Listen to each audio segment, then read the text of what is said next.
à toutes et tous. Merci de vous être connectés à ce webinaire organisé par Digital 113. Et je suis Ronny Garcia, je me présenterai tout à l'heure. Je vous propose de commencer par un point d'actualité Digital 113. Peut-être Anne ou Julien, je vous laisse la main. Oui, donc bonjour. Donc ce qu'on appelle une factory, donc ce sont un groupe de travail en fait qui sont pilotés par nos chefs d'entreprise ou leurs collaborateurs au sein de Digital 113, donc qui est le cluster des entreprises du numérique. Donc c'est une factory qui est numérique, responsable et durable, qui est pilotée d'ailleurs par Ronny entre autres, et qui est dans le cadre d'une programmation qu'on appelle Digital is Future, qui est une programmation qui est trimestrielle et qui est dédiée à la découverte d'une filière. Donc actuellement, on travaille sur la filière énergie, qui est une filière donc, qui est sponsorisée par notre sponsor EDF et qui est soutenue par un certain nombre de partenaires, puisque c'est quand même une programmation assez riche et dense. Voilà, donc on a ces partenaires qui nous permettent aussi de mieux comprendre la filière et de mieux s'adresser à elle. Quelques news juste pour démarrer rapidement. Donc, notre prochain rendez-vous dans le cadre de Digital is Future Énergie et qui pourrait vous intéresser, c'est une table ronde, ces deux tables auront lieu le 10 mars à Montpellier. Donc, vous pouvez vous inscrire directement sur notre site Digital 113. Et aussi un événement qui est réservé à nos membres, donc le 29 mars à Gruissant, en partenariat avec Numéum. Là, on traitera, c'est toute une journée, on traitera des sujets d'actualité, de conférences, etc. Très convivial. Voilà. Donc, j'ai fait vite parce que ce n'est pas l'objet de la réunion, donc je vais laisser la parole à Ronny qui va introduire le sujet et les speakers. Ok, merci Anne pour cette introduction. Donc, je suis Ronny Garcia, dirigeant et fondateur d'OVA, qui est un hébergeur et un fournisseur d'accès Internet humainement et écologiquement engagé, mais je suis ici avec l'autre casquette, celle, comme l'a dit Anne, de copilote avec Catherine Tillou de la Factory NRD, numérique responsable et durable, pour Digital 113. Et donc, on vous présente ce webinaire. Mais avant de rentrer dans le vif du sujet, quelques mots sur cette Factory NRD. Donc, notre raison d'être, c'est le dérèglement climatique est aujourd'hui un fait établi qui fait consensus. L'activité humaine et notamment l'activité du numérique a un impact sur l'environnement, c'est communément admis. Et donc, nous sommes fixés pour mission d'aider les entreprises et les services IT à mesurer leurs impacts environnementaux, de récolter et d'identifier les besoins des entreprises en termes de numérique responsable et durable, de référencer des cas pratiques qui ont été démontrés, dont l'efficacité a été démontrée, et de pouvoir les partager. Et enfin, de faire d'un événement qui s'appelle le Green IT Day, un événement phare qui incite les entreprises à passer à l'acte. Et donc, nous sommes un groupe de travail d'une quinzaine de membres et nous organisons des webinaires comme celui-ci, notamment, et aussi donc, ce fameux Green IT Day qui aura lieu cette année pour sa 8e édition au mois d'octobre. Voilà pour Digital 113 et pour la Factory numérique responsable et durable. Maintenant, on peut rentrer dans le vif du sujet qui nous rassemble aujourd'hui et qui commence par l'explosion des usages du numérique. Donc, on va parler data center aujourd'hui. Les data centers hébergent les services numériques. Et donc, l'explosion des usages du numérique, c'est à tous les niveaux, dans les entreprises, dans toutes les filières, dans tous les métiers, dans les usines, dans les foyers. Une étude américaine de 2020 démontre que sur les 8-10 dernières années, les usages du numérique ont augmenté, ont été multipliés par 6 pour les serveurs qui permettent d'héberger et de générer les services numériques, par 10 pour le trafic Internet et par 25 pour le stockage de données. Et cette augmentation, cette explosion des usages a généré forcément du coup une augmentation notamment de la consommation électrique, c'est ce dont on va parler ce midi. Et donc, il faut de plus en plus de data centers pour répondre à ces usages, de plus en plus de surface. Et en quelques mots, rappeler ce qu'est un data center. Donc, un data center, c'est un bâtiment avec des mécanismes de sécurité qui est alimenté en énergie, alimenté en réseau et qui est surtout qui est refroidi et qui est destiné à héberger des serveurs informatiques pour des entreprises, pour des cloud providers. Il existe des data centers privés construits pour un seul et même utilisateur final au sein d'entreprises, des data centers publics qu'on appelle aussi des data centers de colocation qui sont construits pour être commercialisés à des acteurs tels que des cloud providers. Un data center, ça commence par une dizaine de mètres carrés pour les plus petits, notamment les data centers privés.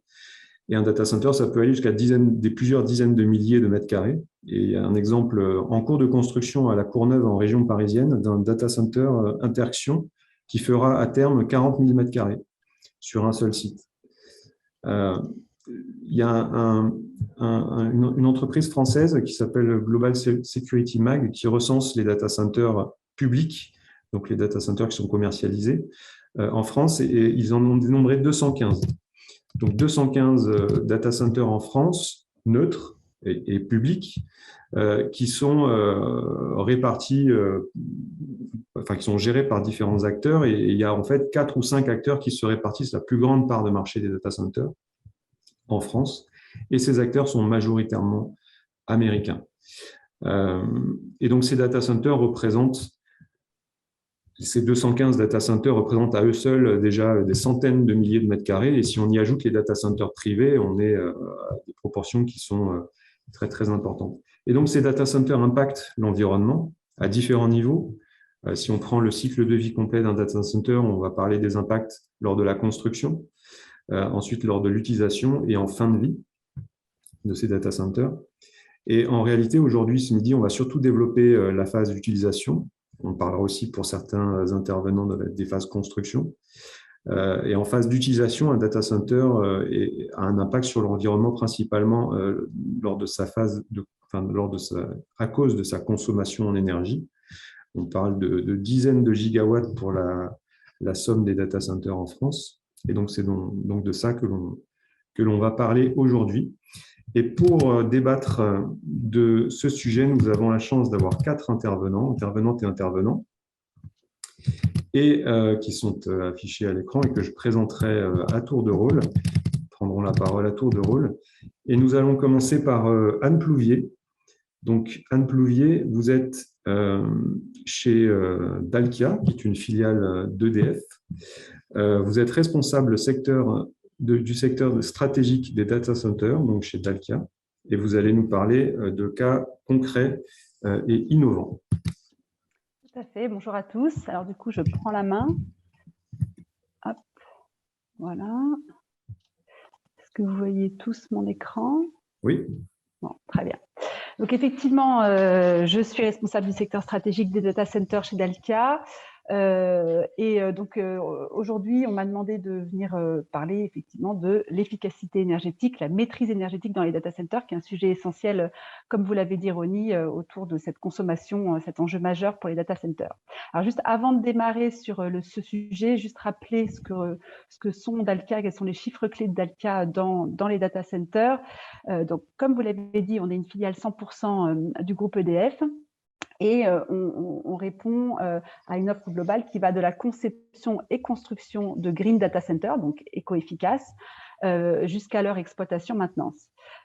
En Europe, on représente environ 1000 employés, on a 215 mégawatts installés et on maintient environ 1710 mégawatts, donc plus de 205 000 mètres carrés que l'on exploite, et on est présent donc France, UK, Irlande, Scandinavie, on démarre en Pologne. Et donc sur la France, qui est le sujet qui nous intéresse plus particulièrement aujourd'hui. On exploite environ 80 data centers et on a une dizaine de références en conception-construction. Ça représente donc environ 200 techniciens qui travaillent sur ces data centers de nos clients. Alors, Ronnie, vous en avez déjà dit beaucoup sur ce sujet, mais je veux juste rappeler effectivement l'enjeu énergétique majeur des data centers, comme vous l'avez dit, hein, c'est le premier poste de coût en exploitation d'un data center. La consommation mondiale d'un data center, des data centers dans le monde, c'est donc 1% de cette consommation mondiale, ça représente plus de 200 TWh. Et certaines études disent qu'on pourrait atteindre les 650 TWh à horizon 2025. Alors, dans les études, on entend un peu tout et son contraire, mais en tous les cas, globalement, on voit une croissance de cette consommation mondiale. Et en France, on avoisine les 10 TWh, ce qui représente également une grosse consommation. Alors, d'un point de vue... J'avais vu ça, je ne sais pas si vous voyez mon écran. Donc, en termes de taille, bon, je ne reviens pas sur ce que vous avez dit, mais je dirais qu'effectivement, entre les hyperscale et les tout petits, il y a deux catégories que l'on retrouve de manière un peu plus récurrente en France. Les grands data centers qui font entre 500 et 10 000 m², qui sont plutôt dans les métropoles et notamment Paris, l'Île-de-France concentre les 2/3 des data centers en France, hein, même si ça commence à se déployer plus dans les territoires. Et puis Marseille, qui devient un hub du fait des raccordements vers l'Afrique. Et puis, donc, des data centers plus territoriaux, de taille plus moyenne, entre 100 et 500 m², qui sont plutôt destinés à l'hébergement de données de PME, de collectivités ou de plus petites entreprises, ou en tout cas d'entreprises qui ont des besoins moins importants en termes de stockage de données. Alors, donc le data center, pareil, vous avez expliqué globalement comment fonctionnait un data center. Juste, je trouve qu'une image, c'est toujours intéressant pour ceux qui ne visualisent pas à quoi ressemble un data center. Donc, bon, voilà, c'est un grand bâtiment dans lequel on retrouve une salle IT avec des serveurs qui sont dans des sortes de bibliothèques, dans des baies qui sont stockées ici, et qui donc hébergent les données des clients de ce data center. Et puis autour, on a toute une série d'installations, d'équipements qui permettent le bon fonctionnement de ces salles IT. Donc, oui, il y a le froid qui joue un rôle essentiel. Donc, on a des groupes froids, des armoires de clim. Il y a également la sécurité d'approvisionnement électrique qui est essentielle avec donc, des onduleurs, le poste de livraison, les groupes électrogènes, et puis tout ce qui touche à la sécurité avec le contrôle d'accès, la vidéosurveillance, etc. Donc, Dalkia, nous, on travaille sur tous ces métiers qui touchent les utilités, donc les installations autour de la salle IT. On n'est pas du tout sur le sujet IT. Là encore, avant de parler d'efficacité énergétique, qui est évidemment un enjeu essentiel pour les data centers et de plus en plus, le premier sujet le premier enjeu, on va dire, pour un data center, c'est sa fiabilité et sa sûreté de fonctionnement.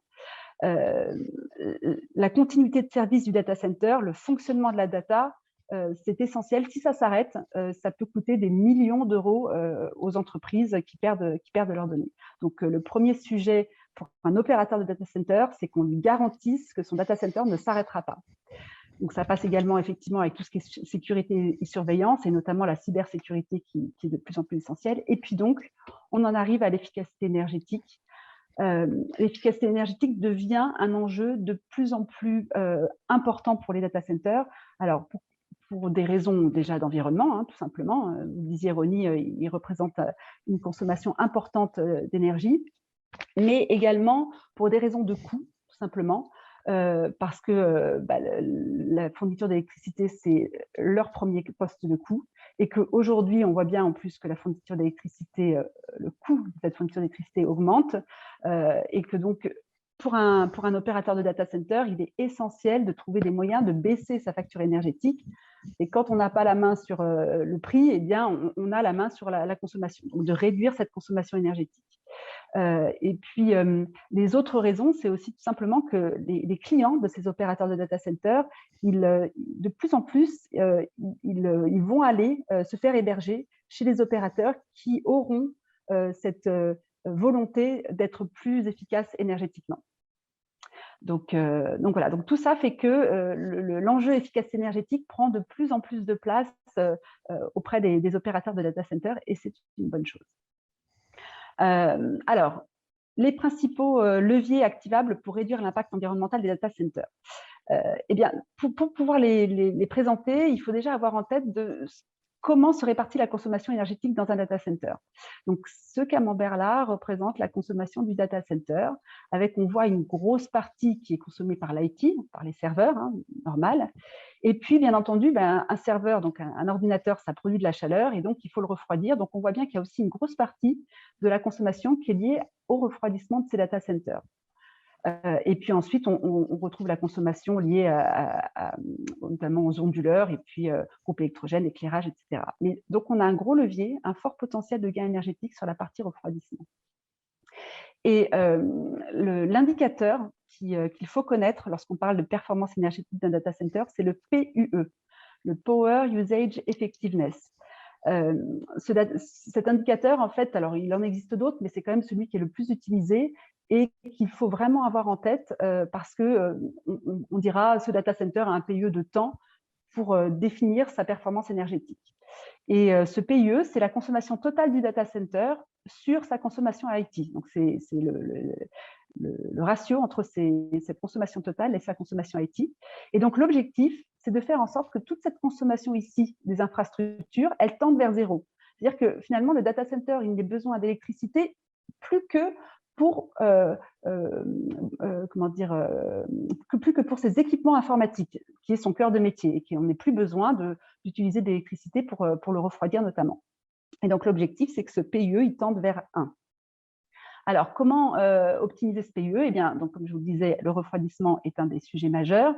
Et donc, on propose des solutions, notamment en conception-construction, dites de free cooling. L'idée étant de refroidir le data center avec de l'air extérieur. Je vous donnerai des exemples plus concrets ensuite. Le deuxième levier activable pour réduire l'impact environnemental, c'est de récupérer la chaleur du data center. Puisqu'effectivement, les groupes froids qui vont refroidir le data center, eux, ils produisent de la chaleur.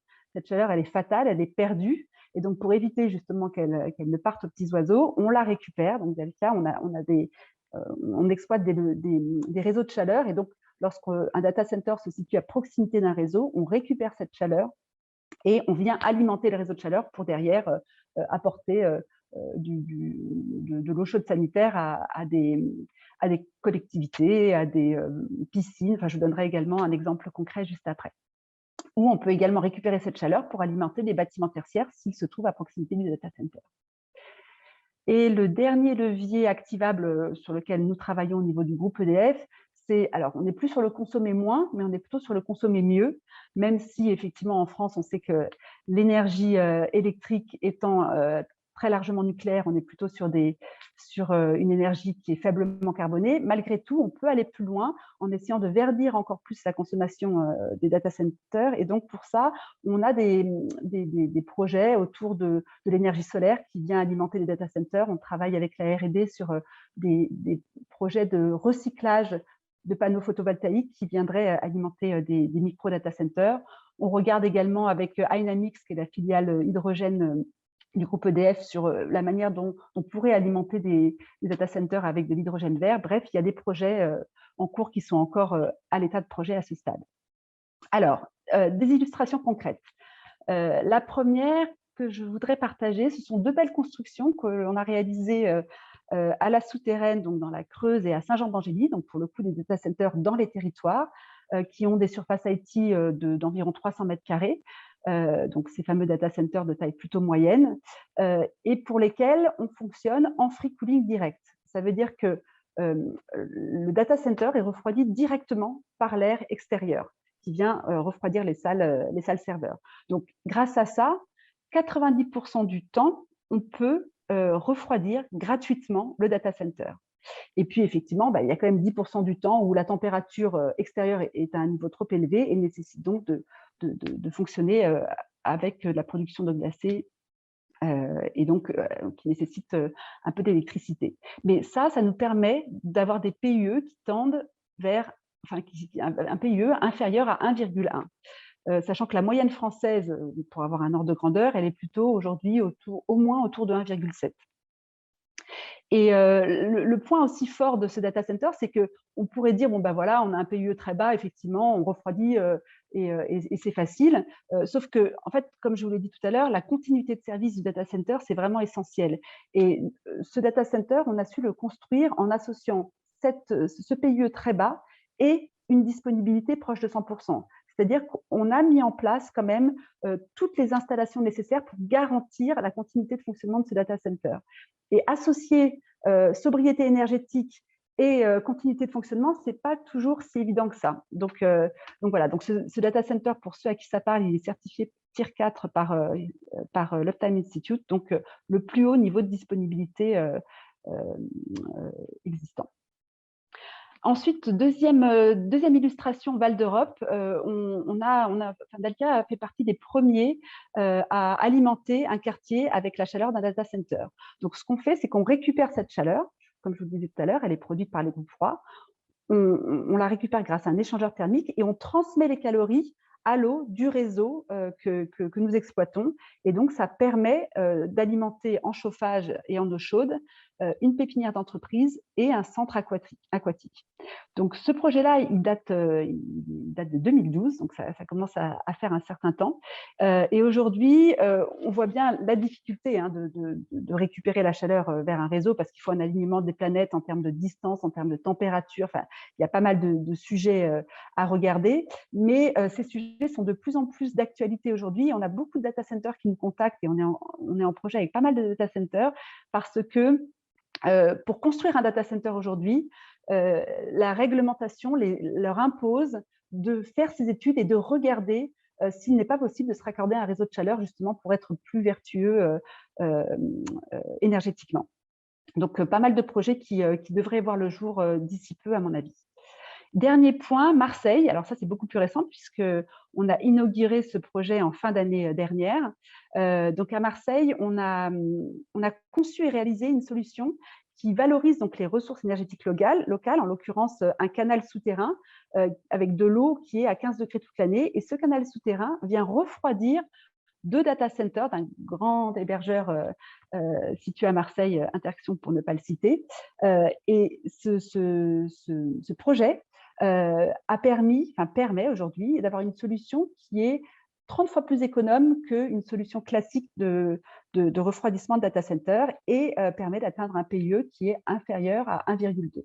Donc voilà, ce sont des projets, des illustrations très concrètes sur ce qu'on peut faire en termes de réduction de la consommation énergétique des data centers. Dernier point que je veux évoquer, c'est finalement les nouvelles solutions également qui permettent de réduire la consommation énergétique des data centers et notamment l'intelligence artificielle qui est un grand mot un peu galvaudé, mais qui aujourd'hui est de plus en plus utilisé dans les data centers et dans l'industrie au sens large. Et d'ici 2025, certaines études disent que la moitié des data centers exploiteront l'intelligence artificielle et que ça permettra d'accroître leur efficacité opérationnelle de plus de 30%. Donc, il y a vraiment un enjeu énergétique et un enjeu économique à développer cette intelligence artificielle dans les data centers.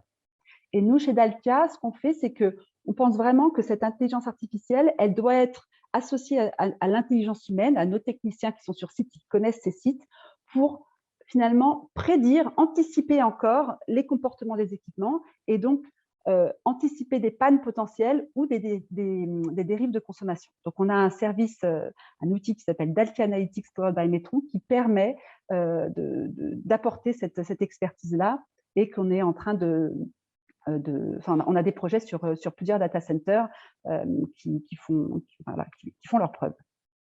Voilà, donc j'ai terminé pour ce sujet. Je voudrais juste en conclusion dire qu'effectivement, on est en plein dans la transition énergétique en ce moment, en plein dans la transition numérique également. Et donc, vraiment, nous, on considère que ces deux transitions, elles sont vraiment indissociables. Les data centers en sont l'un des acteurs. Et donc, Dalkia, on est là pour accompagner nos clients pour répondre à ces enjeux. Voilà. Merci Anne pour votre présentation et surtout pour la mise en valeur de ces 3 cas très concrets et très précis et qui donnent des perspectives sur le futur du data center. On en arrive à une phase de questions-réponses. Donc, je ne l'ai pas dit tout à l'heure, mais après chaque intervention, vous avez la possibilité d'intervenir pour poser vos questions ou partager une expérience. On a quelques minutes pour cela. Donc, il vous suffit d'ouvrir votre micro et de prendre la parole.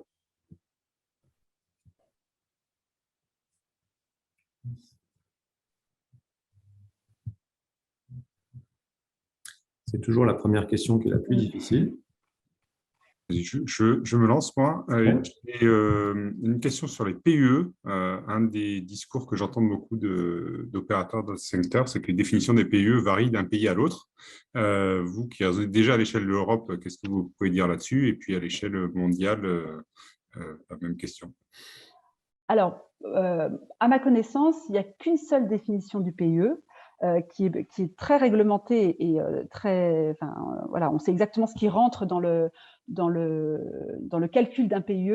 Par contre, ce que l'on se dit, c'est que cet indicateur, il est pertinent, certes, parce qu'encore une fois, à ma connaissance, encore une fois, c'est le seul qui est partagé et commun, mais il ne tient pas compte d'un certain nombre d'éléments qui sont très vertueux, par exemple la récupération de chaleur. C'est-à-dire que quand on se limite au data center et qu'on regarde la consommation dans le data center, on ne va pas regarder, ah bah tiens, j'ai récupéré de la chaleur pour alimenter un autre, je sais pas, un réseau derrière. Et donc, du coup, la limite de ce PIE, c'est qu'il n'est vertueux qu'à l'échelle des infrastructures du data center.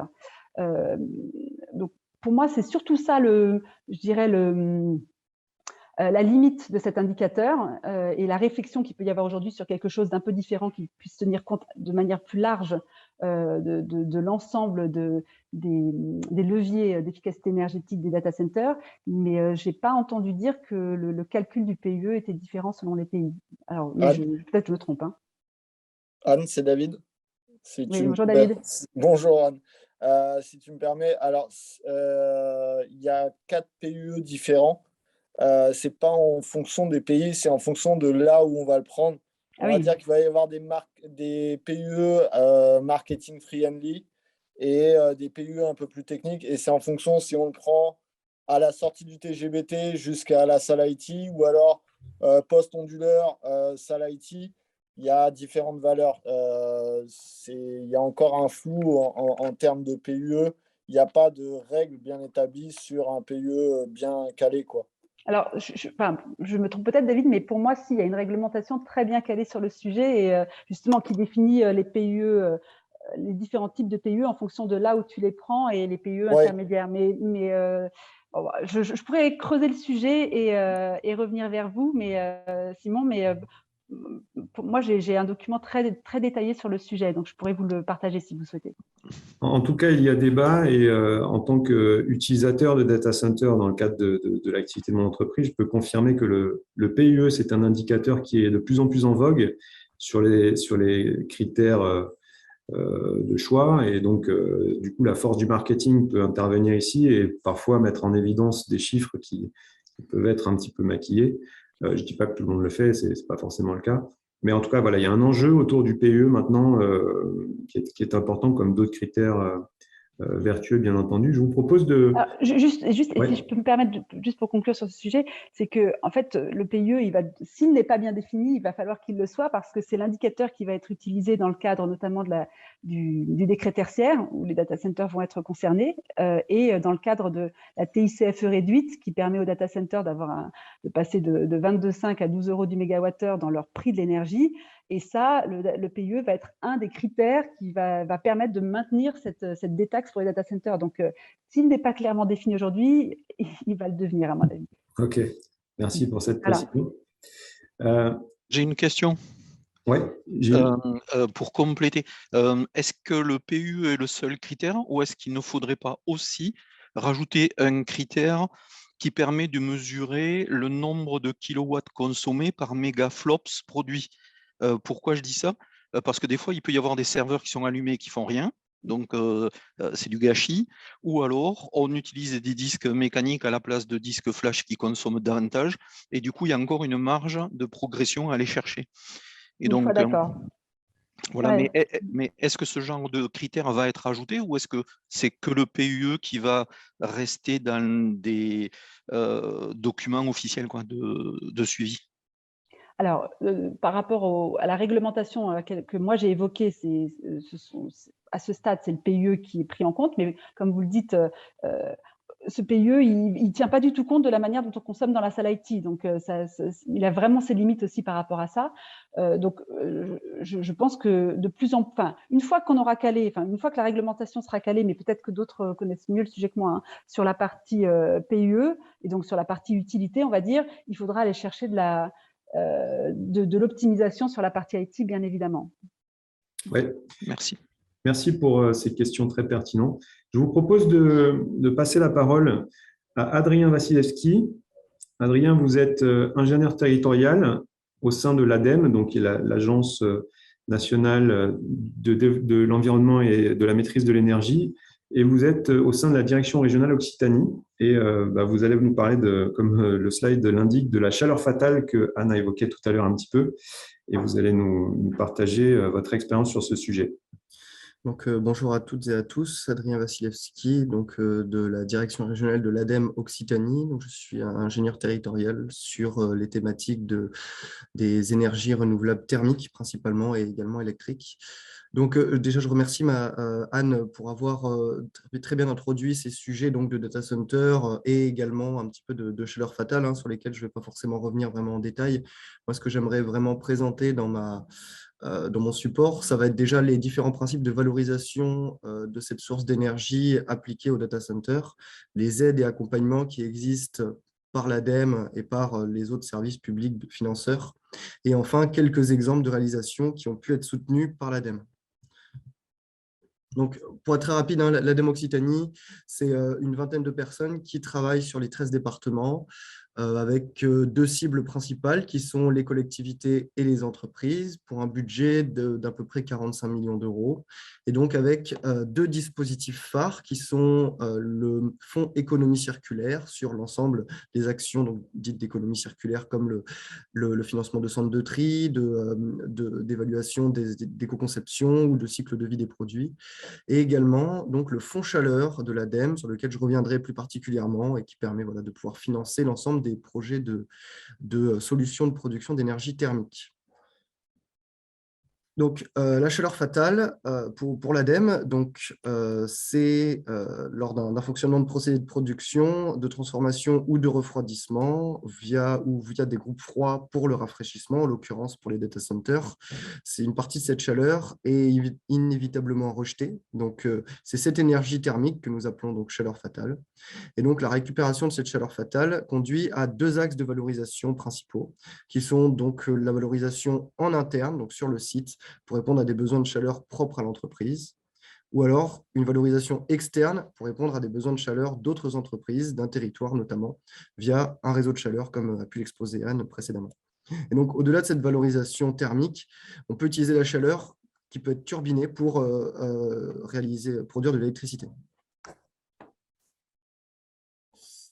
Donc, l'ADEME a réalisé une étude en 2017 qui a permis de pouvoir évaluer le gisement sur différentes sources de déperdition d'énergie, donc les IUM qui sont les unités d'incinération d'ordures ménagères, les STEP, sur de l'eau, et les data centers. Et donc, on a pu évaluer en 2017 un gisement de 3,6 TWh sur environ 177 data centers qui existaient en ce Et donc, l'ensemble des data centers dits privés, par exemple, n'ont pas pu être pris en considération dans cette étude. Donc, on voit que ce gisement de 3,6 TWh est minimisé par rapport à la capacité qu'on pourrait avoir réellement.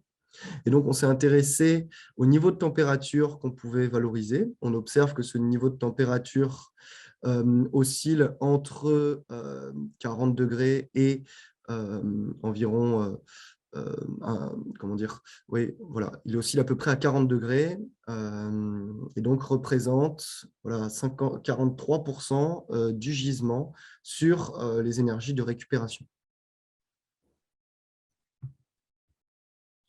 Donc, cette chaleur de récupération, qu'est-ce qu'on peut en faire? Donc, comme je l'ai dit, pour des besoins internes, mais plus spécifiquement pour du dégivrage, par exemple, des évaporateurs sur une usine, ou alors la maintenance hors gel des sols dans des locaux en température négative, par exemple. Pour un usage direct sur le même site, pour de la production d'eau chaude sanitaire ou pour du chauffage de bâtiments tertiaires, par exemple, ou encore un usage indirect, par exemple comme source chaude d'une pompe à chaleur ou la préparation d'eau chaude de process.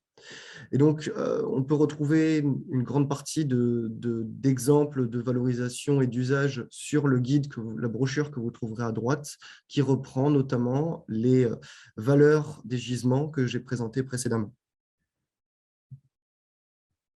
Et donc maintenant, le fonds chaleur, qui existe depuis maintenant 2006, qui permet de financer les études et les investissements sur des projets biomasse, géothermie, méthanisation, solaire thermique et enfin chaleur fatale, associée également à des réseaux de chaleur qui sont également financés. Donc le budget de l'ADEME au national pour 2022 s'élève à 370 millions d'euros. Et donc plus particulièrement pour la chaleur fatale, cette subvention est éligible pour les sites industriels, agricoles, donc par exemple pour du chauffage de serre, tertiaire, également des hôpitaux, et également donc pour les data centers. Les équipements éligibles, ça va être donc du captage de chaleur résiduelle, le fait de stocker la température, et enfin tout ce qui va être distribution et valorisation sur un réseau de chaleur.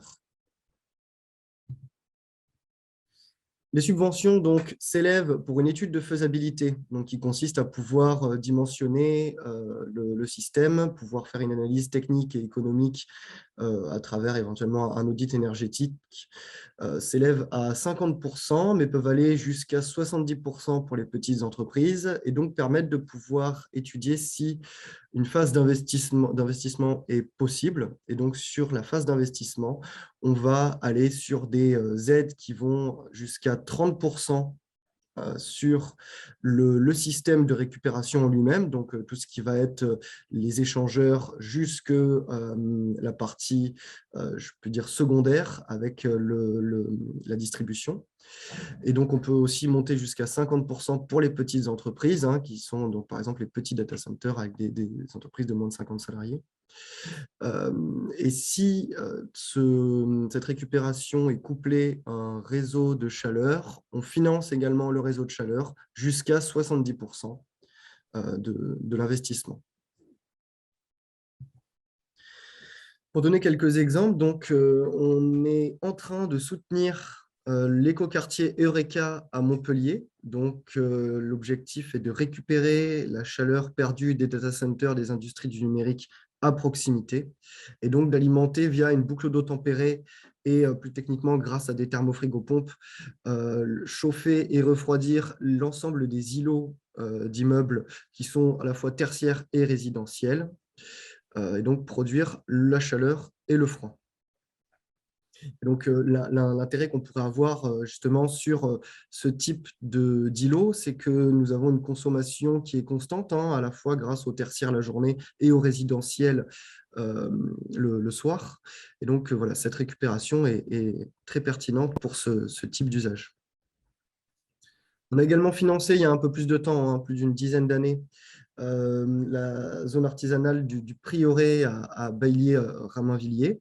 Et donc, cette fois-ci, un data center qui est constamment refroidi valorise sa chaleur sur un réseau de chaleur qui alimente 3000 logements et donc qui correspond à 90% des besoins en chaleur de ces logements pour une économie d'équivalent CO2 de 4000 tonnes par an. J'ai mis à chaque fois donc, sur ces slides que vous aurez les fiches retour d'expérience en bas de slide. Et enfin, donc, sur le site d'Airbus de Valbonne, en 2017, donc, nous avons accompagné le système de récupération de chaleur directement sur leur serveur pour pouvoir alimenter donc, leurs locaux tertiaires, leur bureau pour un équivalent de 8500 mètres carrés. Et donc, pour cette entreprise, on a eu un retour sur investissement de seulement 4 ans, et donc tout bénéfice a posteriori de ce temps, pour voilà, à peu près 900 MWh par an d'énergie économisée et 340 tonnes équivalent CO2 par an évitées. Pour aller un peu plus loin, donc l'ADEME a réalisé depuis quelques années de nombreux supports, notamment des supports sur le numérique responsable à travers des guides, des vidéos et des études qui permettent de pouvoir donc connaître les bons gestes sur le numérique au quotidien, également avoir des valeurs chiffrées sur l'impact du numérique en termes d'émissions de gaz à effet de serre, mais aussi de consommation d'énergie. propose des formations sur les bons gestes également en télétravail. Et il y a quelque temps déjà, nous avons sorti un livre blanc sur le numérique et l'environnement pour présenter les différentes contributions que le numérique peut apporter pour la réduction et les impacts sur l'environnement. Et j'ajoute aussi une information, l'ADEME travaille au niveau de son siège sur l'élaboration d'un référentiel de mesure de l'impact environnemental des data centers et des services cloud. Et donc, nous organisons une concertation publique le 9 mars prochain avec Nego Octet. Voilà, donc pour toute question sur l'éligibilité, la possibilité de pouvoir valoriser et faire financer vos études ou vos projets sur un potentiel usage de la chaleur fatale sur vos data centers ou vos serveurs, vous pouvez me joindre directement à ce numéro ou sur mon adresse mail. Bon, merci. Merci Adrien pour votre intervention et le partage de ces dispositifs qui sont souvent peu connus. Même exercice que tout à l'heure, les micros peuvent s'ouvrir pour vous poser des questions. Adrien, c'est à vous de jouer.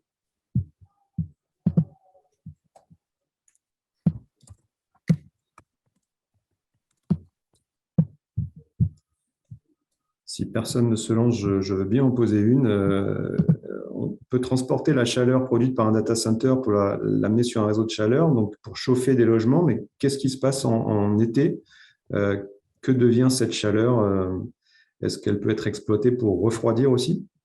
Bien justement, donc, nous finançons aussi ce qu'on appelle des groupes à absorption. Et donc, les groupes à absorption permettent, avec des coefficients de performance assez faibles, de pouvoir valoriser de la chaleur en la transformant en froid.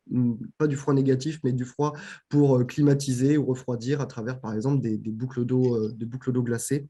C'est le cas, par exemple, sur Perpignan. Donc, ce n'est pas un data center, c'est une unité de valorisation des déchets sur laquelle nous récupérons de la chaleur à peu près à 90 degrés, qui alimente un groupe à absorption qui se trouve sur le centre hospitalier de Perpignan et qui permet de pouvoir donc climatiser sur l'ensemble de l'année les locaux.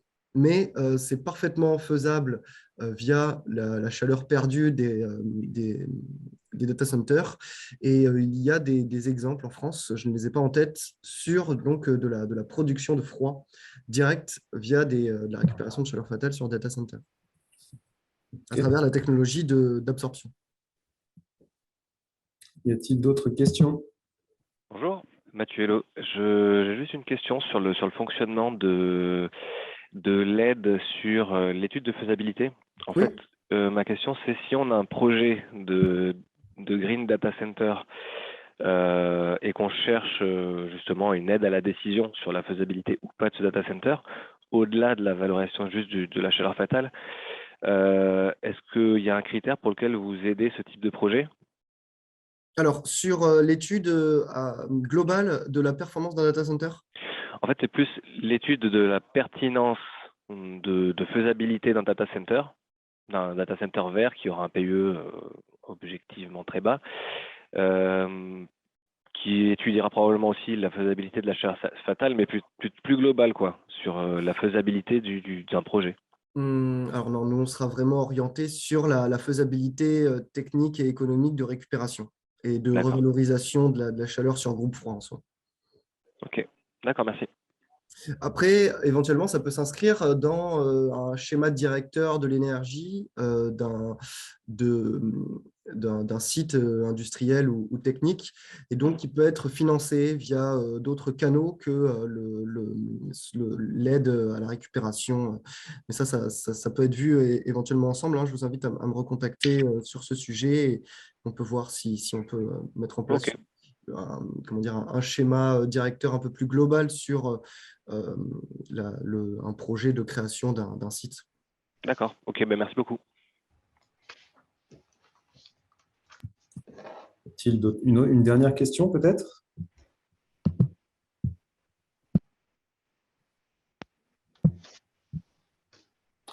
Ok, s'il n'y a pas de questions, merci à nouveau Adrien. Je vous propose de passer la parole maintenant à Marie-Claire Larose. Marie-Claire, vous êtes directrice de mission, attachée à la direction générale du MIPI. Donc, le MIPI, c'est Midi Picardie Informatique Hospitalière. Vous allez peut-être nous en dire un petit peu plus sur ce qu'est cette structure, qui est un groupement d'intérêt, non pas d'intérêt économique, mais en tout cas d'un groupement d'intérêt. Et vous allez nous présenter donc le projet d'un data center à haute performance énergétique. C'est cela.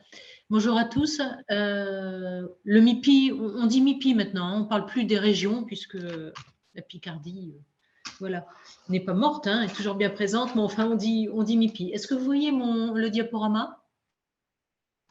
Si vous pouvez le projeter. J'avais cliqué sur le bouton. Ah oui, non, j'étais un peu trop en avance. Voilà. Parfait. Alors en effet, on est un groupe d'intérêt public. Nos adhérents sont donc des structures de santé, quelles qu'elles soient, hein, des CHU, des centres hospitaliers régionaux, des EHPAD, enfin toute typologie d'établissement, et à 80% des structures publiques. Je vais aller très vite sur la présentation. On est éditeur de solutions hospitalières et le premier éditeur dans le monde administratif. On est hébergeur de données de santé, certifié donc HDS. 700 collaborateurs répartis sur 4 agences, notamment Toulouse et Amiens, sur lesquelles c'est de Toulouse, Amiens, Bordeaux et Reims. Et sur Toulouse et Amiens, nous avons donc chacun un data center. Donc 2 data centers. 28 ans d'expérience. Et on déploie nos solutions sur le 2/3 des GHT. Un GHT, c'est un groupe hospitalier de territoire, c'est une réunion d'un certain nombre de structures publiques, voire même médico-sociales. Je ne vais pas rentrer dans le détail, sinon, voilà. Quelques certifications et labels. On retrouve ce qui nous intéresse aujourd'hui. On retrouve notre certification HDS. On a été la première structure à être homologuée. Et puis on a continué et on se refait certifier voilà, tous les ans pour pouvoir héberger les données de nos adhérents. L'hébergement, l'activité d'hébergement au MIPI, comme beaucoup d'hébergeurs, hein, en fait, nos adhérents nous demandent de positionner le curseur, enfin, on leur demande de positionner le curseur là où ils veulent en termes de services. On fait ce qu'on appelle de l'hébergement sec, c'est-à-dire qu'on loue notre data center, notre sécurité, toute notre continuité de service. Et puis, on va jusqu'à l'autre extrême, jusqu'à faire de l'infogérance, c'est-à-dire qu'on va gérer les montées de version, que ce soit des montées de version de serveurs, d'Unix, Linux, Oracle, de bases de données, etc. Et même des montées de version de bases d'offres logicielles. On va proposer prochainement à nos adhérents également des services autour de la cybersécurité. Voilà. Donc, la genèse du data center d'Amiens. En 2016, on est installé dans un quartier qui s'appelle Vallée des Vignes, Amiens, quartier d'Amiens Sud, très sympathique. On a déjà un data center, enfin du moins une très grosse salle informatique, hein, qu'on a aménagé, une très très grosse salle informatique, mais on n'appelle pas ça un data center, hein, comme l'a décrit du moins Anne. Il est aménagé au rez-de-chaussée de notre bâtiment et on s'aperçoit évidemment, hein, les indicateurs montent très fort et il est utilisé à 80% de sa capacité énergétique. On souhaite développer l'activité d'hébergement, puisque création des GHT, des regroupements des établissements. On parle beaucoup d'entrepôts de données déjà depuis un certain temps. Ne parlons pas de l'IA, on en parle déjà depuis au moins 30 ans, mais ça commence à prendre forme notamment dans le domaine de la santé. On veut de plus en plus développer notre activité d'hébergement sec. Et puis, on veut augmenter notre capacité également de mirroring entre nos 2 data centers, celui de Toulouse et celui d'Amiens. Et en parallèle, le tertiaire, enfin les étages supérieurs qui hébergent les bureaux, eh bien, sont exigus. Donc, on prend la décision de créer, de reconstruire sur Amiens. En mai 2017, on notifie un marché conception-réalisation. Alors, quand je dis un marché, ce projet de construction, nous, en tant que structure publique, puisqu'on se doit de lancer des marchés publics, on a autour de ce projet de construction au moins 8 marchés différents. Assistance maîtrise d'ouvrage, maîtrise d'œuvre, maintenance après, enfin bon, on en a un certain nombre. Et puis en 2019, donc, on déménage en 2 phases, en février et en mars. On déménage d'abord le tertiaire, puisqu'on a 2 bâtiments dorénavant, un dédié au bureau et un data center que vous voyez en petite photo ici. Et on déménage d'abord le tertiaire et puis en mars, on déménage les données de santé. Nos 2 bâtiments sont certifiés HQE. On verra après pourquoi. On a fait cette démarche-là pour plusieurs raisons. Et le data center, chose complètement incongrue, mais est certifié HQE, très bon. On a réalisé un cahier des charges. On avait plusieurs choix de réaliser un cahier des charges. Soit on faisait un cahier des charges de notre data center, en vue des prévisions du nombre de données qu'on allait héberger d'ici 10 ans, 15 ans, voilà, 20 ans. On n'a pas fait ce choix-là. On a fait le choix de construire un data center évolutif. C'est-à-dire que ce data center, eh bien, il est aujourd'hui construit pour, à minima, pouvoir héberger des données, enfin pouvoir consommer 400 kW d'énergie. Alors, comme l'a dit Anne, 400 kW d'énergie, ça veut dire, alors nous, on a compté entre 40 et 50% de refroidissement par rapport vis-à-vis de l'énergie. Donc, c'est en effet un peu moins. On imagine que 400 kW d'énergie, on a un peu plus, on a 180 d'énergie qui est dédiée au refroidissement. Hein. On compte à peu près, en effet, Anne disait tout à l'heure, j'avais noté 32%. Voilà. Donc, il est construit aujourd'hui pour héberger ce niveau d'énergie, cette consommation énergétique avec un certain nombre de baies, un certain nombre de transformateurs. Aujourd'hui, 2 groupes électrogènes. Évidemment, c'est un data center redondant, comme l'image qu'a montré, le schéma qu'a montré Anne. Et il est évolutif, c'est-à-dire qu'il va pouvoir évoluer jusqu'à cette dernière type d'évolution, dernière capacité d'évolution, jusqu'à pouvoir héberger des données qui nous généreraient un usage jusqu'à 800 kW d'énergie, avec une phase intermédiaire peut-être de 600.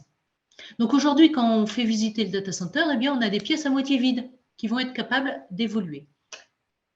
Ce qui est intéressant, c'est que dès aujourd'hui, on n'a pas souhaité mettre une consommation à 800 kW, même si on n'a pas les données, mais on sait très bien que si on avait mis toutes ces infrastructures-là dès aujourd'hui, on aurait eu une nécessité de les maintenir et de trouver des moyens de les maintenir tant qu'on n'a pas une montée en charge jusqu'à la capacité d'héberger des données qui nous généreraient 800 kW et qui feraient travailler 4 transformateurs, 4 onduleurs, 4 groupes électrogènes, etc.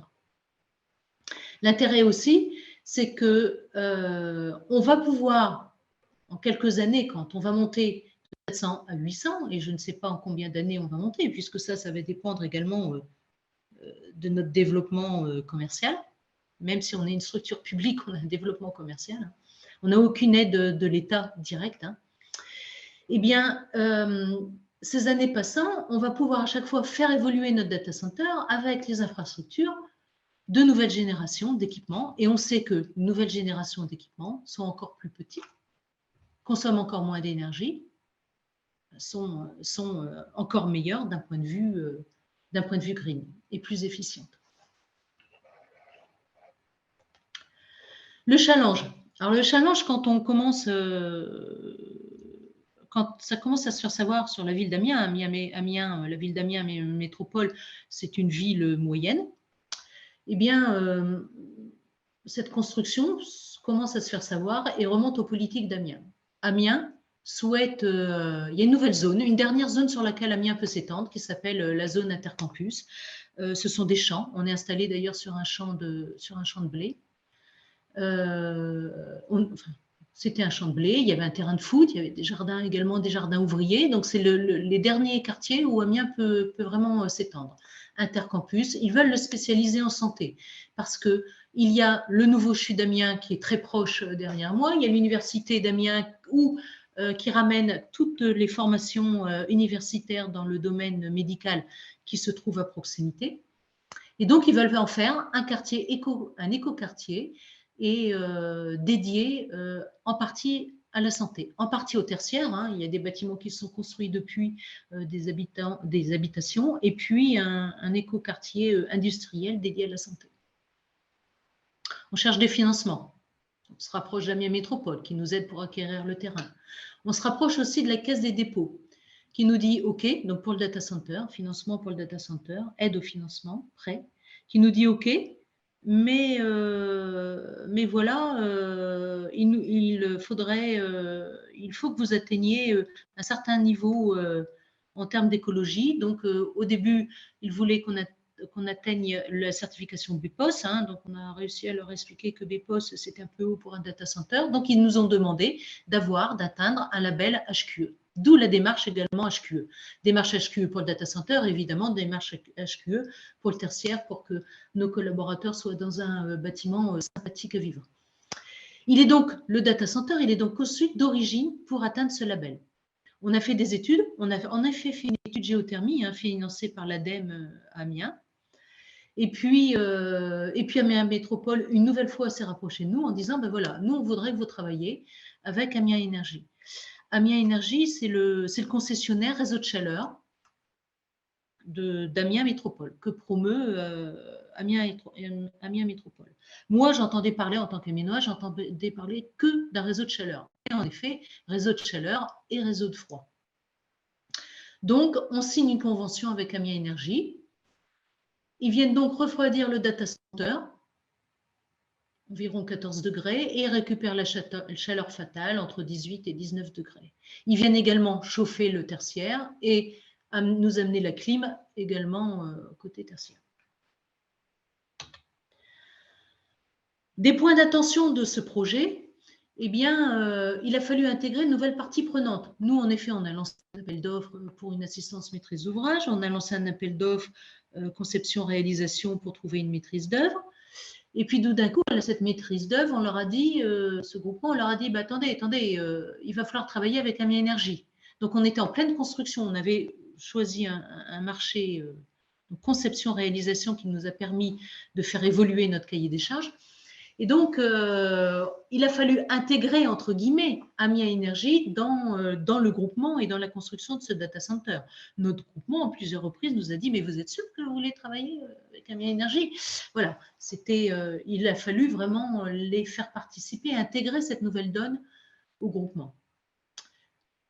On a été aidé sur la ville d'Amiens, vraiment, il faut que je félicite Amiens Métropole parce que on est facilité par Amiens Métropole et par les politiques, la maire d'Amiens et le président d'Amiens Métropole qui nous ont toujours aidés à chercher nos aides au financement, à travailler avec Amiens Énergie également. Un autre point d'attention, c'est qu'en fait, je vous le disais, on était dans un quartier de campagne. Amiens est une ville très verte. Et quand on a lancé la construction du data center, eh bien, c'était pratiquement concomitant à la construction de la chaufferie d'Amiens Sud. Ils ont même démarré un peu après nous. Et petite anecdote, cette chaufferie, eh bien, ils l'avaient implantée à 200 mètres d'ici. Et donc, quand on leur a dit, mais attendez, nous, on est exigeants dans notre continuité de service, on cherche 98% de continuité de service, on s'engage à 98% de continuité de service auprès de nos adhérents, on veut bien signer un contrat avec vous, mais vous vous engagez à quelle continuité de service? Et là, ils nous ont dit, ben non, la convention, elle est avec Amiens Métropole, il n'y a pas ce niveau de continuité de service, pas aussi fort. OK, on leur a demandé, mais vous installez votre chaufferie de quartier où? Donc là, ils nous ont expliqué à 200 mètres. On leur a dit non, ce n'est pas possible. En plus, le quartier va être en construction. Il faut que vous vous rapprochiez de notre data center. Donc, en 15 jours de temps, ils ont complètement changé leur permis de construire avec l'aide d'Amiens Métropole et ils sont venus s'installer à 10 mètres, puisqu'ils sont juste de l'autre côté d'une petite rue qui longe le data center. Donc, on a un seul gros tuyau qui passe sur cette petite rue, qui est très peu fréquentée, et qui nous assure cette continuité de service. En partie, vous allez le voir. Donc, en effet, continuité de service exigée par le MIPI, un emplacement géographique qu'il faut vraiment travailler avec le concessionnaire.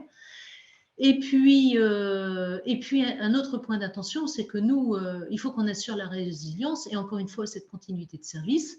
Et donc, on a une production de froid hybride. C'est-à-dire qu'on a ceinture et bretelles. C'est-à-dire qu'en effet, le froid est apporté par Amiens Énergie, mais on a aussi une production de froid interne. On a un groupe froid. Aujourd'hui, on en a un seul. Il est prévu d'en avoir un dès qu'on va monter en puissance. Et ce groupe froid, eh bien, on le fait travailler 10% par an, c'est-à-dire 3 jours par mois, où on le fait travailler pour vraiment s'assurer, si on a une coupure d'Amiens Énergie, eh bien, que notre groupe froid soit bien maintenu et parte en temps et en heure immédiatement pour assurer notre continuité de service. Autre point d'attention, c'est cette certification HQE, même pour le data center, ça a quand même nécessité des exigences ambitieuses, et notamment pour le groupement de construction, qui là aussi, à plusieurs reprises, nous a dit « vous êtes sûr que vous voulez être certifié ». Ça leur a donné des contraintes supplémentaires en termes de chantier, à faible impact environnemental, en termes de gestion de l'eau, des conforts acoustiques, des conforts hygrothermiques, évidemment de la gestion de l'énergie, la qualité visuelle, etc. Mais on a tenu bon et on a maintenu vraiment cette exigence. Maintenant, donc on est vraiment, je veux dire, notre partenariat avec Amiens Énergie est performante. Maintenant, ils sont en attente de nous, le quartier grandit, de nouveaux bâtiments s'installent et ils sont en attente du montée en puissance du data center vis-à-vis du besoin en récupération de la chaleur fatale pour alimenter le quartier. Donc, c'est vraiment un vrai partenariat. Voilà ce que je voulais vous dire aujourd'hui. Je suis attentive à vos questions. Merci Marie-Claire pour la présentation de ce cas très très concret de ce projet qui a nécessité la collaboration de plusieurs parties prenantes qui chacune, j'imagine, avaient leurs propres enjeux, leurs propres besoins et leurs propres envies. Voilà, comme tout à l'heure, les micros sont ouverts pour vos questions.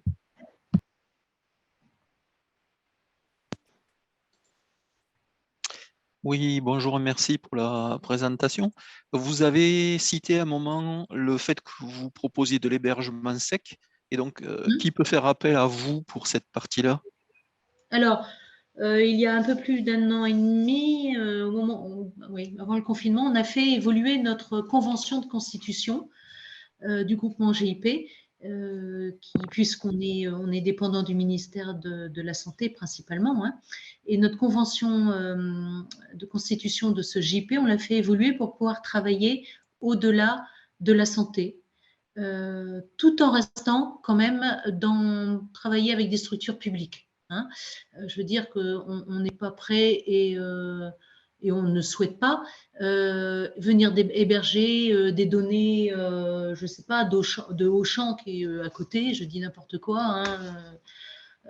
Voilà, on héberge donc par exemple les données de la CICAE, on héberge des données de l'UPJV, on héberge c'est-à-dire de l'université Picardie-Jules Verne, on héberge la plateforme Matrix qui est une plateforme de recherche. On héberge des données par exemple, des pompiers, là, toutes leurs données de santé, la structure pompier, je ne sais plus, je ne l'ai plus en tête. Enfin voilà, vous voyez, on reste quand même, on souhaite rester dans le domaine public ou parapublic, je dirais, mais toute donnée possible. Une start-up e-santé pourrait s'adresser à vous? Bien sûr. Donc, on commence à héberger, en effet, des données de la santé, qu'elles soient e-santé ou On souhaite aider également les startups. Hein, donc, on a une nouvelle activité, une nouvelle organisation auprès des startups et qu'elles aient autour de l'IA, autour de l'énergie. Il y a un projet, par exemple, sur Amiens et Métropole, il y a un projet d'entrepôt de données, énergie et santé. Et évidemment, on travaille avec Amiens Métropole, avec le CHU d'Amiens, avec l'UPJV autour de cet entrepôt. Et évidemment, l'idée étant d'héberger cet entrepôt au MIPI. Merci.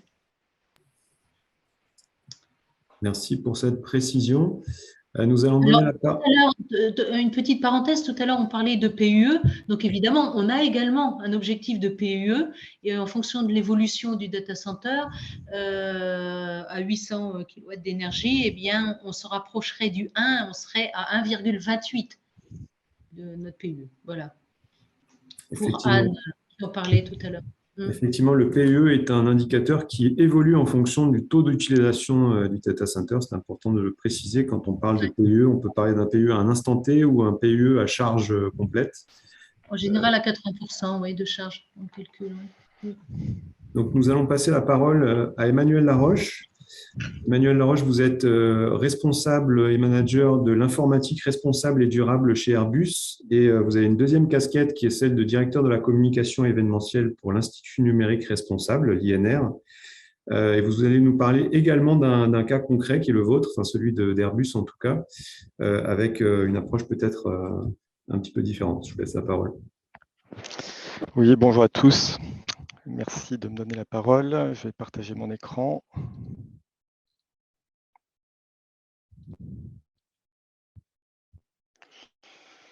Voilà. Donc, si vous pouvez me confirmer si vous voyez bien les slides. C'est OK. Oui, très bien. Donc, bon, les slides sont écrits en anglais, mais je vous rassure, je vais faire la présentation en français. Donc, merci pour l'introduction. Je n'ai rien à ajouter, hein, Ronnie, merci. Alors, la présentation Data Center a été faite tout à l'heure par Anne, donc je ne vais pas m'étendre. Là, j'ai pris l'image d'un gros data center qui n'est pas celui d'Airbus. Je précise que chez Airbus, on reste très discret sur nos data centers, leur localisation, leur puissance, etc. Donc là, j'ai pris une image qui est celle de Google, qui est une image publique, et on voit la taille des infrastructures de Google. Nous n'avons pas de data center de cette taille-là, et la présentation que je vais vous faire est plutôt en ligne avec la présentation de Anne et celle de Madame Larose, où on est sur des data centers de quelques centaines de mètres carrés. Voilà. Donc, juste pour rappeler que les fonctions qui sont remplies par un data center, ça peut être du calcul, par exemple sur le calcul scientifique. Donc, nous avons des infrastructures comme ça, mais qui en général sont sous-traitées. Et puis après, il y a tout, c'est le cœur du système informatique. On a toute la partie réseau avec ce qu'on appelle les backbones, les squelettes. On va avoir tous les switches, les routeurs pour le réseau, et puis du stockage de données, du traitement de données. Ce sont des infrastructures qui sont très chères, très stratégiques. En termes de coût, un data center, si on compare à un bâtiment classique qui est autour de 1000 à 1500 € le mètre carré, là, on est à 10 fois plus cher. Ce sont des infrastructures qui sont en permanence refroidies. Donc voilà, il faut arriver à valoriser la chaleur qui est générée en fonction de la saison. Ce n'est pas toujours évident. Et puis, c'est extrêmement protégé, que ce soit par rapport au feu, en termes de contrôle d'accès. Ce n'est pas n'importe qui peut rentrer dans un data center. Et puis, on a des fonctions secours électriques. Donc, dans le cas du data center que je vais vous présenter, on est alimenté par 2 boucles électriques totalement indépendantes. Et ce qui fait que, quelque part, pour qu'on perde le réseau électrique, il faut et qu'on perde Golfech à Agen et qu'on perde les barrages dans les Pyrénées. Ça fait beaucoup. Sauf qu'il faut aussi composer avec les greffes de RTE. Et la dernière fois qu'on a perdu tout le courant, c'était sur greffe de RTE. Donc, voilà, ça justifie aussi d'avoir des gros groupes électrogènes qui sont là, qui ne servent absolument jamais. Qui nous oblige à stocker des centaines de milliers de litres de carburant pour faire tourner les groupes au cas où et avoir une autonomie de plusieurs jours. Et parfois, oui, ça peut être aussi bruyant, les data centers. Dans le cas que j'ai présenté, que je vais vous présenter, on a fait très attention aux enjeux de bruit. Il y a eu des études acoustiques qui ont été faites. Donc, là, la photo que j'ai prise n'est pas le data center que je vais vous présenter, mais il y ressemble furieusement, tellement furieusement que quand j'ai vu la photo, j'ai cru que c'était autre. Donc, il y a des PC confinés. Pour la petite histoire, là, on voit qu'il n'y a pas de serveur. Donc, celui-ci, je suis sûr qu'il n'était pas opérationnel. Donc, le nôtre aujourd'hui est opérationnel et les chiffres que je vais vous présenter sont vérifiés. Et puis, j'ai mis un petit peu un lien là en dessous vers un MOOC qui permet d'aller creuser le sujet des data centers si vous voulez. Alors, je rappelle quand même que là, aujourd'hui, je vais vous parler beaucoup d'énergie, mais je milite pour qu'on ait une approche environnementale et pas seulement énergétique, et même une approche durable. Donc, la définition de la soutenabilité, à la différence du green, soutenable, c'est défini par les Nations Unies. Ça repose sur 3 piliers. Un pilier qui est prosperity, planète et people. Donc, on essaie d'avoir une approche qui couvre ces 3 piliers, donc d'avoir des collaborateurs dans la mesure du possible qui soient certifiés Code of Conduct. Ce n'est pas le cas aujourd'hui pour l'ensemble des personnes qui travaillent chez Airbus, chez la data center. Et puis aussi de faire attention à prévenir les transferts de pollution en visant uniquement de la performance environnementale, de la performance énergétique. On pourrait transférer des impacts sur d'autres enjeux environnementaux. Hop, je passe ça rapidement. Tout à l'heure, on a donné la définition du PUE, donc je la rappelle. Donc c'est la puissance globale divisée, enfin l'énergie consommée sur un an pour la totalité du data center, donc infrastructure IT, réseau inclus, et tout ce qui est facility, c'est-à-dire toutes les infrastructures annexes pour alimenter en électricité, pour assurer le froid, pour avoir un groupe électrogène qui soit prêt à démarrer, donc on va réchauffer l'huile en permanence, etc.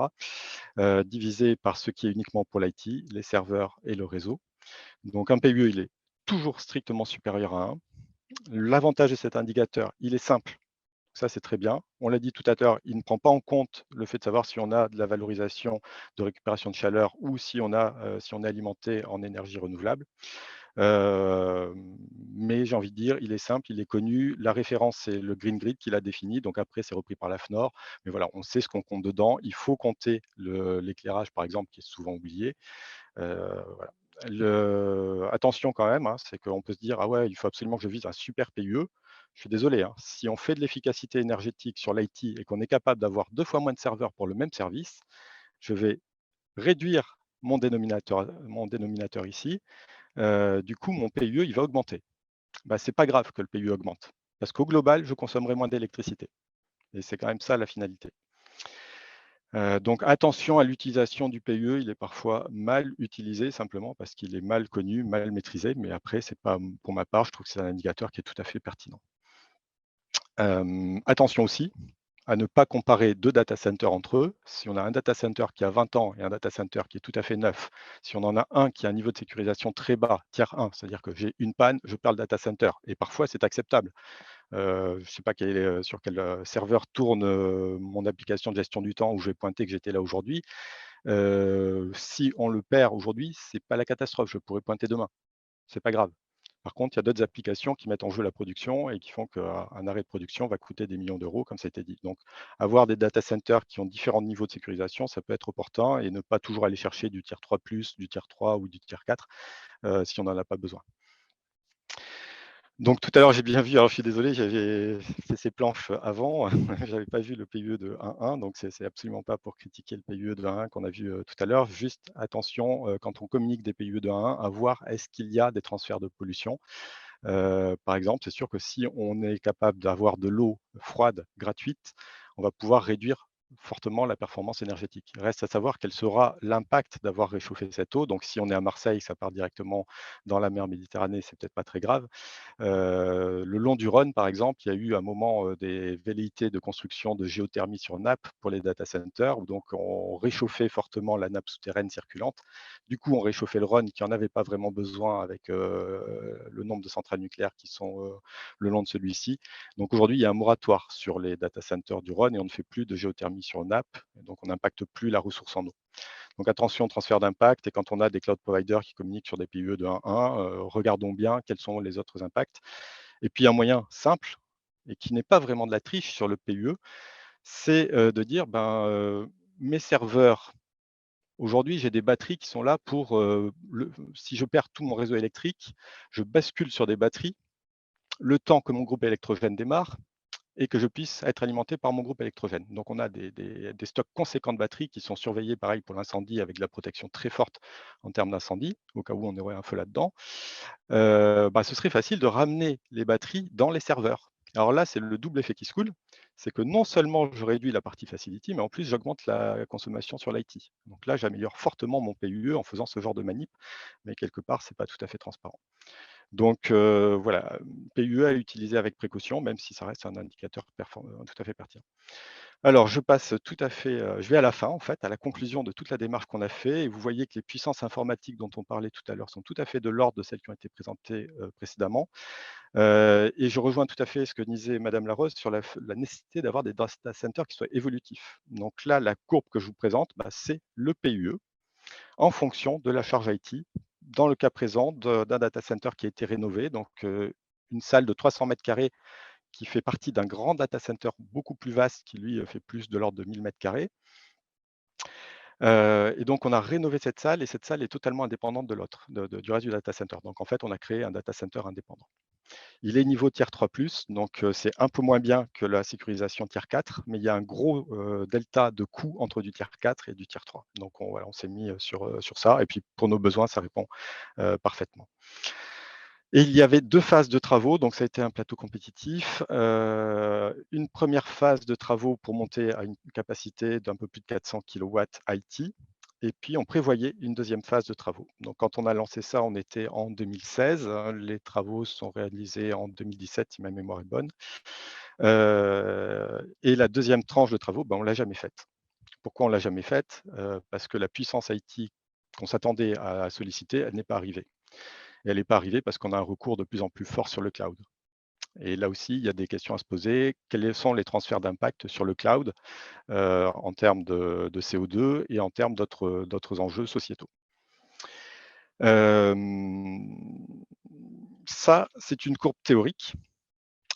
C'est bien, c'est ce qu'on a payé. C'est ce qu'à l'issue du plateau compétitif, la maîtrise d'œuvre nous a promis. Il s'agit aussi de le vérifier à la livraison. Donc, il y a eu des essais qui ont été faits lors de la réception pour mettre en place des résistances qui consommaient de l'électricité en lieu et place des serveurs et des résistances variables qui avaient la forme de serveurs. Donc, on a fait un essai représentatif et on a balayé la puissance de manière à reconstituer cette courbe-là en bleu, pas la rouge, puisqu'on n'avait pas fait les travaux, et vérifier qu'on tenait bien ça. Et en fait, on est un petit peu en dessous de cette courbe-là. Et donc, surtout, ça nous permet, d'avoir une référence théorique, une référence réelle. Et quand on calcule un PUE à une puissance donnée, de nous dire est-ce que c'est normal, est-ce que c'est pas normal. Et si c'est pas normal, on a le système de comptage qui nous permet de dire est-ce que ça vient des onduleurs?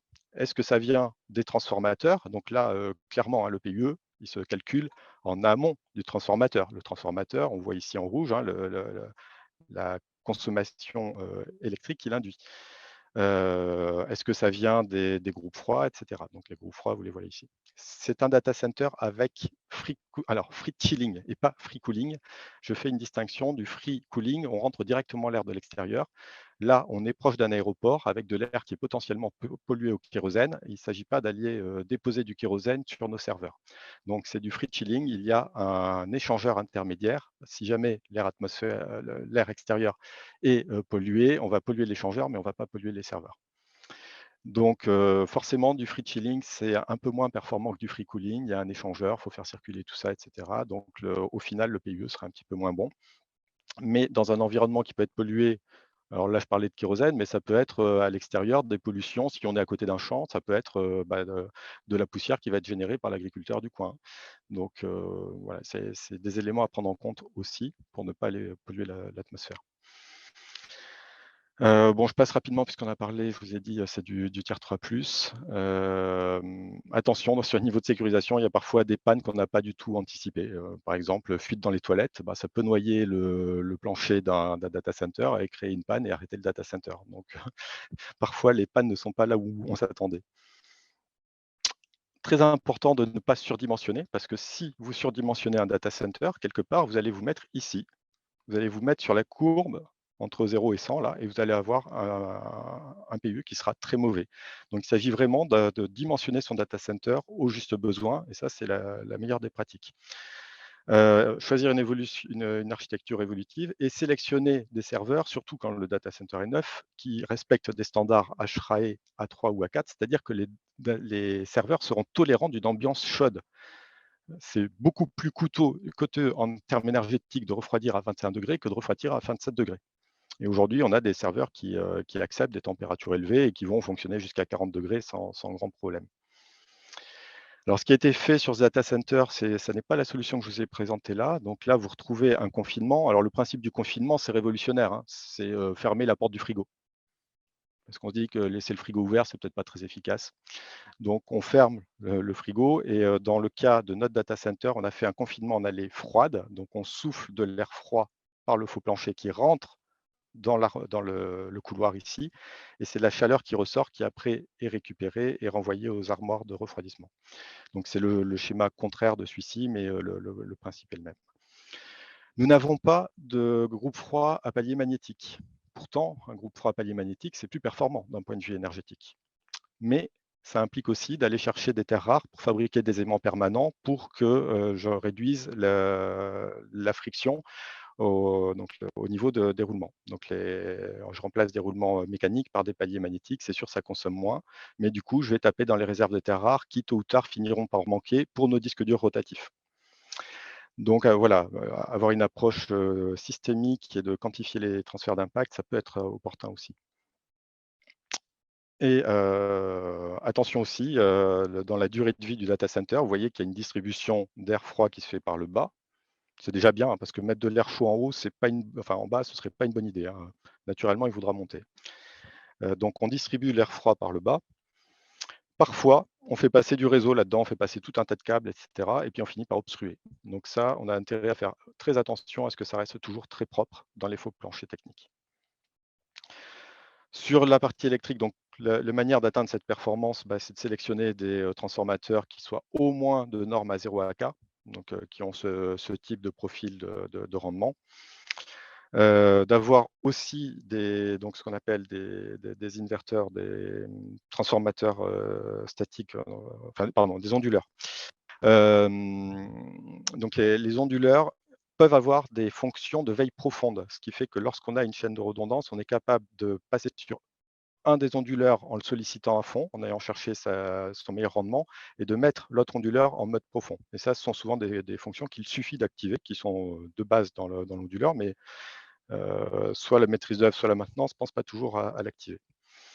D'avoir des éclairages LED de qualité, donc avec des sources remplaçables sur place, sans outils, avec une vraie efficacité énergétique, pas des produits low cost qui auront des durées de vie très limitées et dont le contenu carbone ne sera pas amorti sur la durée de vie. Et puis aujourd'hui, on a encore ces fameux groupes diesel, ces groupes électrogènes qui sont quand même des technos du XXe siècle, et on se dit qu'au XXIe siècle, à l'heure des piles à combustible, on devrait pouvoir arriver à des choses plus performantes et un peu plus intelligentes à l'heure des smart grids. Pour l'instant, c'est absolument pas rentable de mettre des piles à combustible. Alors, en termes de rentabilité, là, j'ai mis tout un petit exercice que je ne vais pas vous détailler, mais simplement, une fois qu'on a ce data center super performant, on se dit, oui, on va aller fermer les data centers qui ne sont pas du tout performants et qui ont des PUE supérieurs à 2. Aujourd'hui, 27 data centers chez Airbus, la moyenne pondérée des PUE, elle est autour de 1,9. Et j'ai des data centers qui sont vraiment très peu performants et qui sont largement au-dessus de 2. Donc, on va fermer les moins performants et on va transférer les serveurs sur le data center le plus performant. Déjà, il y a un coût pour transférer les serveurs. Donc là, je vous passe les calculs, mais le retour sur investissement, quand on considère que bouger un serveur, ça coûte à peu près 800 €, avec un coût de l'électricité autour de 100 € le mégawattheure, alors certes, c'est en train de monter significativement, mais c'est déjà un retour sur investissement de 3 ans. Et selon les entreprises, on fait ou pas un retour sur investissement à 3 ans. Et là, je n'ai pas pris en compte le coût de fabrication du data center, hein, parce que sinon, le retour sur investissement, il est bien plus lent. Hop. Alors, désolé, c'est un petit peu long. Alors, j'ai ma présentation qui s'est plantée.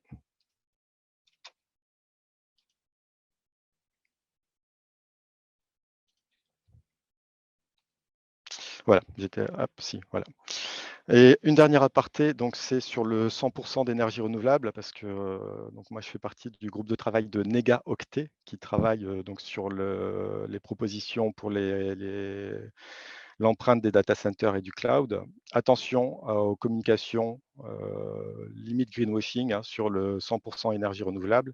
Il s'agit quand même de faire la distinction dans les types de green contract entre ceux qui relèvent de ce qu'on appelle les PPA, Power Purchase Agreement, où on a un tiers investisseur qui crée une installation d'énergie renouvelable, un parc solaire, un parc photovoltaïque, un parc photovoltaïque ou bien un parc éolien, qui va vendre la totalité de sa production à Airbus, par exemple, et les garanties d'origine, où là, on achète sur le marché en août une consommation de mars, et où on est absolument incapable de donner un contenu carbone de l'électricité.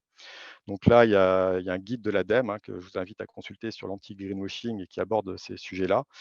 Donc attention dans les discours des cloud providers qui vous disent « Ah ouais, non mais moi, quelques tonnes de CO2 pour tout le service ». Et puis en fait, il y a 300 tonnes qui ont été attribuées aux économies faites par le renouvelable sur la base de garantie d'origine, sur laquelle on est incapable de faire un facteur d'émission. Et surtout, la garantie d'origine ne permet pas d'assurer qu'on a créé de nouvelles installations pour répondre aux besoins de l'entreprise.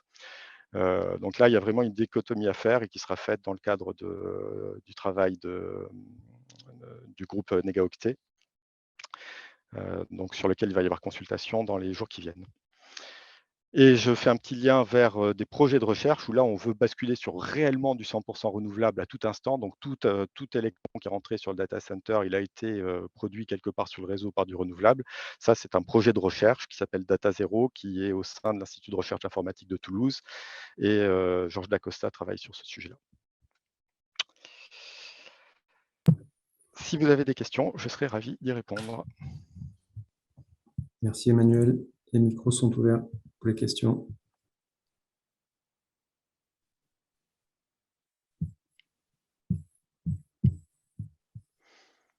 Alors, s'il n'y a pas de questions, je vais m'en faire une toute seule parce que je me rends compte que je ne l'ai pas abordée. On a parlé tout à l'heure de récupération de chaleur et puis de free cooling ou de free chilling. C'est un petit peu en compétition, les deux. En général, une récupération de chaleur, elle va aller se mettre sur le groupe froid parce que c'est là que je vais avoir l'huile ou l'eau au plus haut régime de température. On récupère de l'eau à 50 degrés. Plus on a de l'eau qui a une température élevée, plus on va pouvoir la valoriser, soit pour du chauffage, soit pour alimenter des groupes à absorption dont il a été question. Le problème des data centers, c'est que souvent, on a des températures qui sont basses.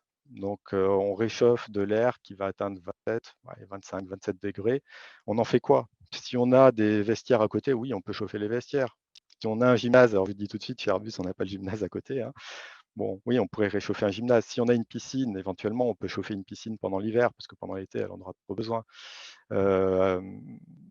Mais c'est en compétition avec le free cooling, parce que de toute façon, si je fais du free cooling, j'ai plus mes groupes froids qui tournent, et donc je ne récupère plus de chaleur au niveau du groupe froid. Alors, à ma connaissance, aujourd'hui, j'ai jamais vu de data center qui mixe les deux. Du coup, je prends juste la parole un instant pour donner un exemple.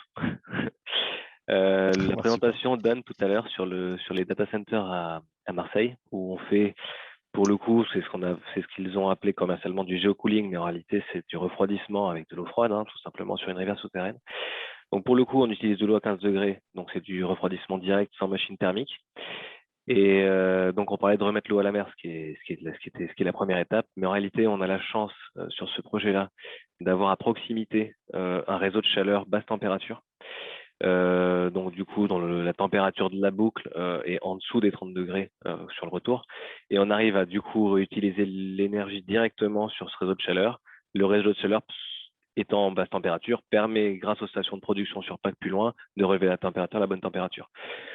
Mais c'est le seul exemple aussi que je peux donner sur ce sujet-là. Sinon, c'est parce que toutes les conditions étaient réunies dans ce cas-là. Les proximités, voilà. Tout était réuni pour que ça se fasse. Donc, c'est un projet. Voilà, c'est un projet en cours. Mais en tout cas, c'est ça qui est prévu. Bon, c'était juste l'aparté sur cette partie-là. Ben merci. C'est ce data center qui est un PU1. Alors celui-ci, il a un 1-2 parce que c'était le calcul moyen sur la première année, sachant qu'il n'est pas rempli à 100%. Et les data centers qui ont un PUE de 1-1, c'est des data centers qui sont en free cooling, donc en refroidissement par air direct, donc sans le système sans le système de refroidissement par air. Par contre, il y a des systèmes d'abaissement de température par vaporisation d'eau. Enfin, il y a des techniques qui nous permettent d'avoir, malgré le fait que les data centers soient pas remplis à 100%, donc entre 0 et 100%, on a un PUE qui est quasiment plat à 1,1 avec une consommation finalement d'air qui est très très basse, qui fonctionne par convection en fait. Mais encore une fois, c'est des technos très particulières qu'on a mis en place sur ces deux-là. Merci pour ces partages d'expérience. Y aurait-il une dernière question avant que l'on clôture notre webinaire? Alors pour le coup, j'avais une question quand même sur le sujet. Donc j'ai compris que vous aviez un PUE moyen sur le parc des data centers de 1,9. Donc il y en a des plus performants que d'autres en fonction de quand ils ont été construits, des technos qui sont utilisés. Que le prix du déplacement de l'ensemble des serveurs et des baies d'un data center à un autre a un certain coût. Est-ce que c'est pas plus rentable, et pour le coup là je pose vraiment la question, j'ai pas la réponse, est-ce qu'il n'y a pas une rentabilité à aller chercher dans de la rénovation des data centers existants? Est-ce que c'est quelque chose que vous avez regardé? C'est ce qui a été fait. C'est ce qu'on a fait là avec celui que je vous donnais, mais il a été drainé surtout parce qu'on anticipait des nouveaux besoins. Si on était uniquement dans une logique d'optimisation, aller amortir 10 à 15 000 euros le mètre carré sur l'énergie, au prix de l'électricité en France, avec le faible contenu carbone de l'électricité, donc un coût interne du CO2 qui va avoir très peu d'impact, ce serait plus facile en Allemagne. Beaucoup plus facile. Si on doit le faire, à ce moment-là, on ira le faire plutôt en Allemagne qu'en France. D'accord. Parce que l'électricité est 2 fois plus chère. Oui. Peut-être qu'en France, on va y tendre. Ça, on verra. Ok, merci. Mais pour répondre à votre question, il y a le calcul de la représentation. C'est-à-dire que quand on voit 3 ans déjà sans intégrer le coût du bâtiment, après, il faut se dire aussi que parfois, le coût financier reflète un peu les coûts environnementaux. Donc, on aura peut-être tendance à garder un data center un petit peu plus longtemps ou aller faire des rénovations partielles. Je vais prendre l'exemple dont je vous parlais. Ce data center-là, on n'a pas de récupération de chaleur parce que dans le gros data center, on a déjà une récupération de chaleur qui est surdimensionnée et qui répond à plus que les besoins du bâtiment tertiaire dans lequel il est. On a remplacé les groupes froids du gros data center, ça ne nous a pas coûté 1 €. On a fait des C2E. Et les C2E ont payé la totalité du nouveau groupe froid. La totalité du nouveau groupe froid. Ça, c'est des deniers publics, quelque part. Tout à fait. Donc voilà, il y a des opportunités comme ça. Et là, on remplace le groupe froid, point. C'est gratuit. Tout à fait. Mais sur des data centers qui ont un PUE très élevé, je pense, quand je dis très élevé, c'est en général, moi je pars sur au-dessus de 2, pour moi c'est déjà très élevé. Ah oui. Je sais qu'il y a beaucoup plus, mais on est capable de faire des rénovations qui, alors du coup c'est toujours un équilibre entre le coût et le gain, qui va dépendre du temps de retour. Mais quand il y a un PUE très élevé, souvent on arrive quand même à faire des bonnes améliorations, on va dire, qui ont un temps de retour qui va être 3 à 5 ans, quoi. Oui, de toute façon, il y a de l'obsolescence, donc quand on remplace les équipements, on prend en compte la performance énergétique et on regarde la rentabilité. Mais la grosse tendance, c'est qu'aujourd'hui, surtout avec le cloud, on est plutôt surdimensionné en data center. Oui, ça. Donc aujourd'hui, on ferme du data center. On en a fermé un l'an dernier, et on va en fermer 3 à 4 cette année.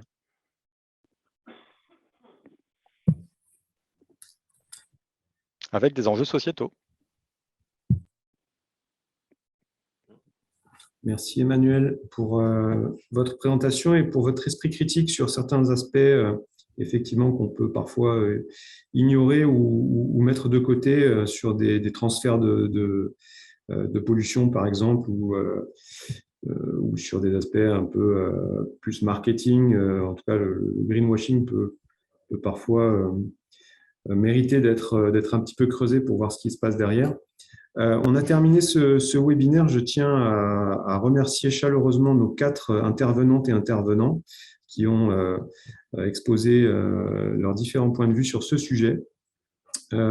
Sachez que ce webinaire a été enregistré et que donc vous pourrez le consulter à nouveau en replay sur la chaîne YouTube de Digital 113 Ce qui vous permettra, par exemple, de revoir les présentations, d'accéder peut-être aux liens qui ont été communiqués sur certains slides pour aller creuser un peu le sujet.